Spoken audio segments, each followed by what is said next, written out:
Okay, so this is the story of Bob. And the reason we're going to call him Bob is because obviously I can't use his real freaking name.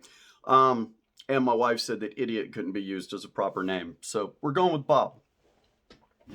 Bob lives in the bottom of a valley and he's on city sewer. So everybody who thinks that they're safe from septic issues because they're not on a septic tank and they've got city sewer, you're out to lunch. City sewer has just as many problems as septic, if not more. So Bob lives way down in this valley, and because of it, he's got to have a sewer ejector pump to pump his stuff back up to the top of the hill so it can hit the city sewer and go on. Now, because we live in a world where we know mechanical things break, when this whole system was engineered for Bob, they gave Bob a 4-day holding tank, which means his pump can completely stop working and his entire family has 4 days of normal water usage before it'll create a big enough problem to cause property damage. And as soon as a problem is detected, there's going to be an alarm that's audible and a strobe light going off on a box on the side of his house. The box on the side of the house literally says sewer ejector pump and tells you who to call in case of a problem. If anybody can see where this is going, Bob was there for all 4 days. Bob was there because of COVID lockdown. Bob didn't go anywhere. So for 4 days, this alarm was going off. For 4 days, his neighbor who I spoke to was going, my God, why won't he turn that off? She knew what it was, tried to tell him. He wouldn't listen.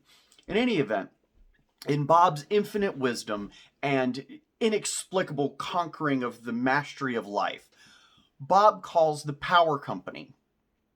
Now, to be fair, the power company could have been slightly more helpful, but what they did is they left and said, sorry, not our problem. Bob called the cable company and the telephone company, I guess because they all have boxes on the side of the house, ignoring the fact this one had a number to call and said it was a sewer ejector pump. So Bob calls all these other companies, and finally, one person that works for the telephone company, the poor copper telephone tech, says, hey, sir, this looks like it's for a septic pump. You need to call this number. And Bob argues with him and says, no, I'm on city sewer. Well, you need to call this number. Finally, Bob calls a property manager that he knows, and the light bulb in this lady's mind goes off, and she's brilliant. And she says, I know who to call. So at 7 o'clock at night, after we've pretty much stopped working for the day, we called back out there. And sure enough, the 4 days has gone by of normal water usage, and Bob has sewage coming back into his house. So we do what we do. We pump out the tank. We buy Bob another 4 days. And we bill Bob the after hours rate, which is like $500. So we sort of were hoping that Bob would, take this on board and recognize that, hey, he need to learn a little bit more about his house. He's going to need to get a plumbing company out there to replace the ejector pump because it's not really something that we do. We focus on septic, not on the city sewer ejector pumps.